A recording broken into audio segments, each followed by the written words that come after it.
Hello everyone, welcome to the AMA session. This AMA session is for the XR Open Source Fellowship, and today we have here with us Sagar sir, who is the project mentor of Focally, and he'll be explaining the project Focally and about like what are his expectations and how you can make a good proposal and how you can just increase your chances of getting selected and about the Focally project. So, sir, first of all, if you could introduce yourself a bit, it would be really helpful. Good. Thank you for the introduction, Lakshit, and Sir, thank your you for camera inviting me is here. off. Sorry? Camera, sir. Your camera is off. Like. Okay. Okay. Hi, everyone. I'm Sagar Madli over here. I'm from Focally. So I'll be giving a short introduction about what we do and how you guys can apply it to the project that we have initiated as well. So Focal is a startup based in Bangalore. Our primary focus is to enable access to augmented reality devices and build consumer applications primarily focused on consumer productivity and geographical based applications and artificial intelligence applications as well. So what we are trying to do here is that we want to build an engine or an application which can identify the sign language of people who couldn't talk or people who can't hear, because generally it would be very hard for the people who can communicate very well. They wouldn't be able to communicate with people who are not able to speak or not able to listen to the other consumers, to the other people. So we want to create a sign language detection system where the AI can detect the sign languages of the person who's trying to communicate with the other person and then translate into a normal user language so that people can have a more universal platform for the consumers. And right now, we are going to be launching a device probably this year and soon, where the users can launch their applications on Android as well as on Linux-based systems. So the users can get started by trying to create algorithms or trying to create certain applications that can do this purpose and solve the communication barrier between the people who cannot speak and listen to the people who can speak and listen. So that will be a small introduction about what we do.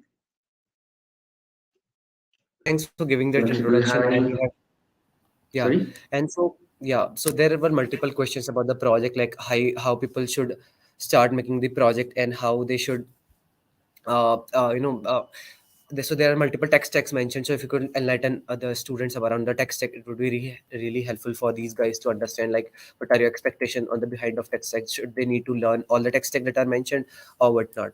What are the expectations? Okay, so what we first plan is the every students here should first come up with a project report of understanding what kind of actions or what kind of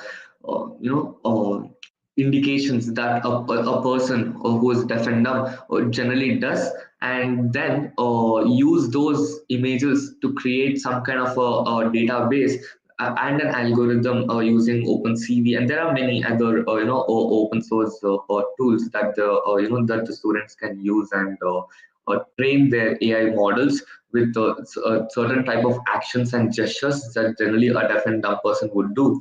Uh, and once this is done, I think initially they can start by training first 5 or 10 actions and train the model to be more accurate. And I think what students should do is they have to first find out what is the most used and most helpful gestures that always deaf and dumb people would try to communicate to a normal person, and then try to train that to AI model.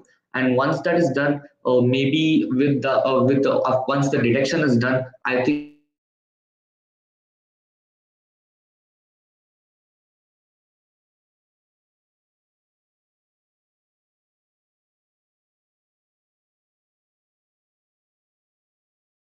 to out in a text. So this is the type of project that we are looking the students has to submit, and they could use any kind of tools to create this kind of an application, because since we are developing our devices based on Android or Linux platforms. So we it would be pretty much we would be our devices would be pretty much open for any kind of users, any kind of tools. There's TensorFlow, there's TensorFlow Lite and OpenCV coming up. So users can use this kind of details as well. Yes, so while so there were multiple questions around the Linux, and you have also mentioned AI and ML projects. So the people are asking. So mostly these are they are the creative designers. So they're not on the AI ML side. Are they welcomed if they are more of a Blender person, not a AI ML guy, or if they are an AI ML guy, not a Blender person? Are they welcome for this project? Definitely, yes. So they are welcome because what we would want to do is first we would want to invite them and try to create, a use if they're more of a UI UX person for specifically training for only on the UI and UX for the XR people, for the XR applications. Then what we would want to do is we would want them to put out a project that would that they can explain us what is the best type of user experience or user interface that has to be given for this kind of for this kind of applications.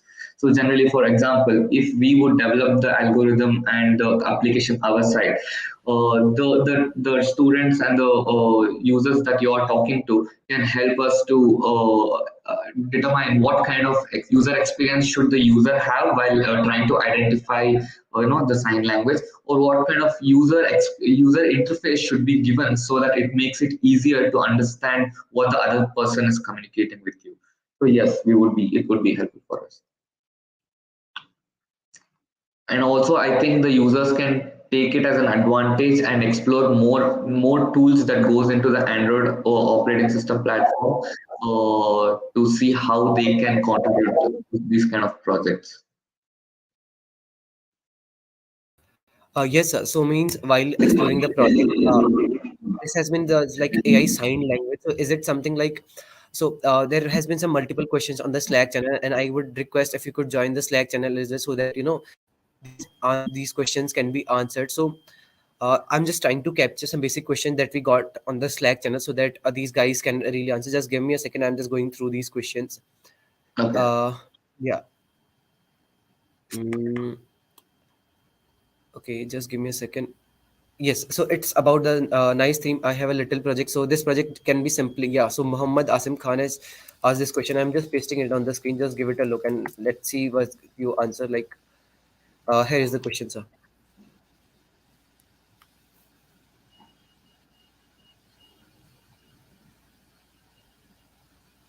Okay, that's a good question, actually. So the reason we think how do we implement it in AR is because we believe that augmented reality devices is going to be enabling different kind of applications for specifically for artificial intelligence, assisting the people to navigate around the world and see how it could how your consumers can use it in their everyday applications or in their everyday lifestyle.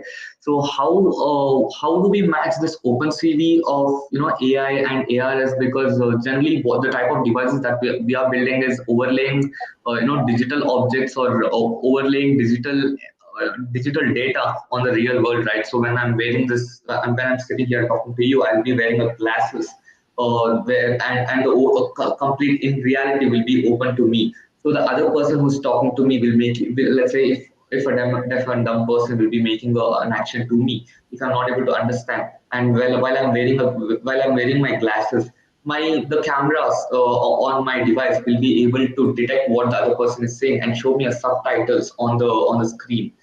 So let's say if an user, if a developer develops any kind of application as such, just using the camera feed to recognize the made gesture and put it out in a text, the same thing will be done by our device, but the optical displays that we have integrated in this device will be able to show overlay the text that developers uh, translate it to on the real world, so that the user is looking at the deaf and dumb person who's making the gestures, and it'll be translating the gestures that is made into a subtitles on the real world, so that the user can understand what exactly is the person trying to communicate with us.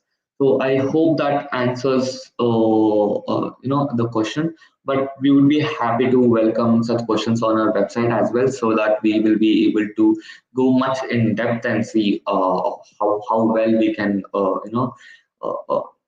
communicate with the developers and make it easier for them. And So there is I'll just move on to the second question. Virtual world, this would be tricky, and we can have to implement this type of communication via MR Tech in there so that the other players can understand the up and down, right? Yes, this can be done in an MR world. So what we actually try to do is that the type of devices that we are trying to build is that the users can wear the augmented reality mostly every places that they move around. So we have a motto in our company that is to build devices that is wear everywhere. That means that it should be as easier and as simple to wear these devices and move around without being socially awkward or awareness. So we are trying to build a very compact device here. So when we try to, so that means that we will be trying to build a device that I'm wearing right now here. If I'm moving out, I'll be able to wear it. So if ever you meet any person who's not able to communicate, yes, it can be implemented just for normal communication purposes or any other gaming purposes as well. And going to the second comment, third comment. Yes, so Linux knowledge is a bit important. The reason is because we are developing this complete SDK, the future SDK that will be released once the devices are available for the developers. So currently, our high priority is for developers, and to make it much easier for them, we have mainly implemented Android stacks and Linux stacks. So it would be an added advantage if they know it, but if they don't, then it's not a problem because they can utilize the Android stacks at that point in time. And moving on to the next question.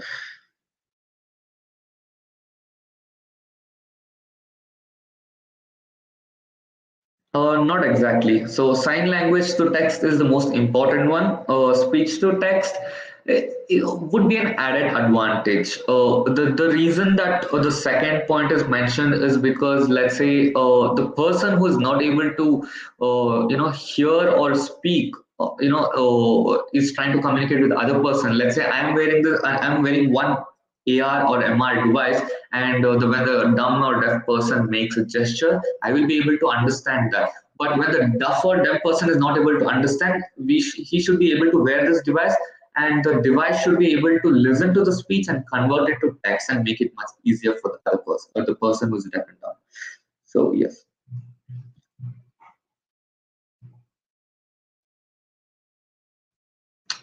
So the proposal would, I always recommend to start with a small PPT, on how you can contribute. The reason would be it's a developers community, and there are already many big companies or many big other startups trying to would like to participate. But as a developer, if you would want to progress and if you want to come up with a better application, I would recommend you start with a PPT saying what kind of project, what kind of architecture would you propose to us, and what kind of tools that you would be using. And based on that, we can run a small due diligence on understanding this architecture that you have proposed, and then once after a couple of discussions, then we would definitely take the discussion ahead. yes, sir. And so another question for you, like what a ideal proposal looks like to you, like what should they mention, like should they mention the entire timeline, because most of these guys has been very complicating very much because of what a proposal looks like. And I've been continuously telling them, if you have given you a sample proposal, that's not something you have to, that is hard coded, you have to go with that sample only. You can make your own proposal also, you can choose a Exactly. different theme as well. So it's not something like, so what according to you, what's the secret sauce to get selected, or what should they mention? Is the it could be their past experiences, past work, or what you really think that could help? I think past experiences, since the most of them are students, so I don't think past experiences matters much. But I think a better explanation on what they're looking this application should look like. For example, if they come up with a 3-page PPT explaining that this for this application that we have put out, that what we require, if they explain saying that we would use this technology, make this project much simpler, and when the person is wearing a device and when it's being overlaid, your camera can identify these many gestures, and maybe for the user wearing this, so and so will be text, translated into a text, or so and so will be translated into some kind of objects or elements, so the user can understand what kind of gestures the deaf and dumb person is making. So if they just explain this, and how would they do it? So it's just a basic explanation. How would they do it? Would make us give them an opportunity for us to select them. That a simple explanation is more than enough, I think, at this point in time. There is not no need of any requirement of overcomplicating things and adding explaining a lot of tech details, because since most of the people can take their time, a couple of months, they can mention us if how many how how much time and are they going to take. Like that's a very big factor, definitely.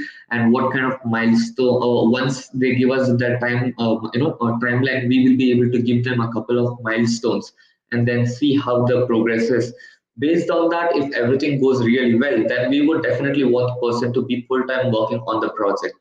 So a simple explanation with a three-page PPT will be a best project proposal probably anywhere. But it is better if they put it out with more of a a graphical representation more than a text representation. Because if they do it through a graphical representation with using tools like Canva or so and so, the person who's trying to select them will be able to understand the creativity that the user has just put in making the project proposal and the effort that the person has put in. So we will be more confident that the person is taking so much interest in trying to be in this project, or the person is so much focused in trying to explain this project with certain important factors. So I think a small project proposal with graphical content would be good enough.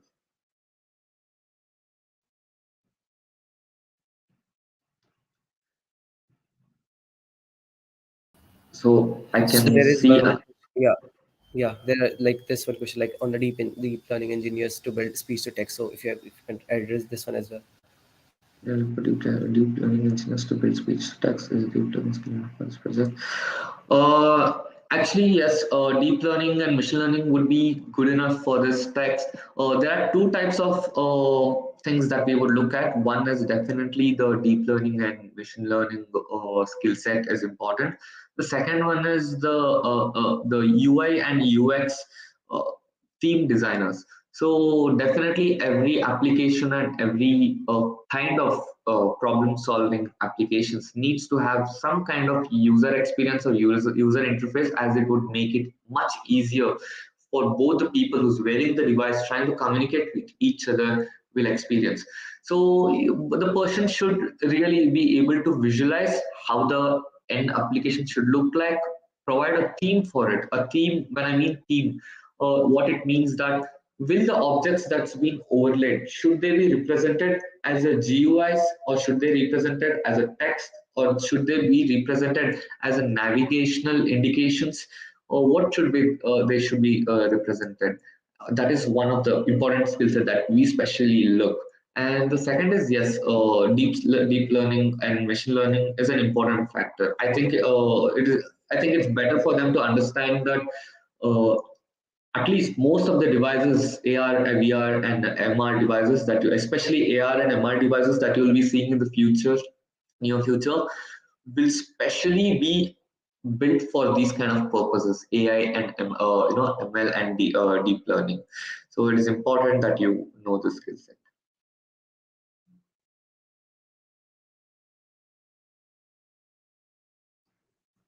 So I can also see another question I didn't acknowledge, on what device you want this technology to be implemented. I mean the headsets, Android device, and using the camera.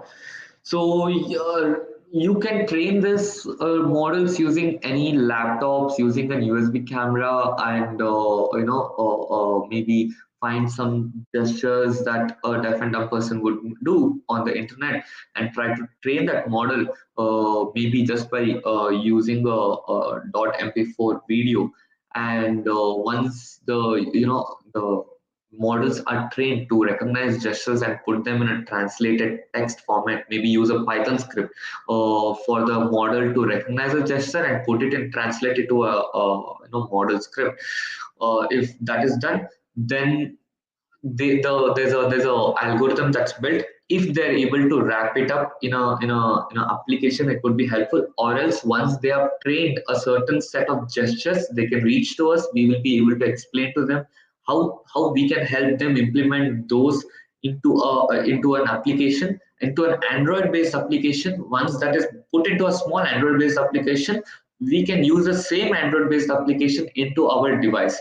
So once it's been implemented in our device, our engineers or our internal team will help them to modify very certain point in time to optimize that application that suits better for our device, to use our cameras and use our displays. And that's how we will be implementing an application that will be built in a laptop to our device, which is based on Android. So yes.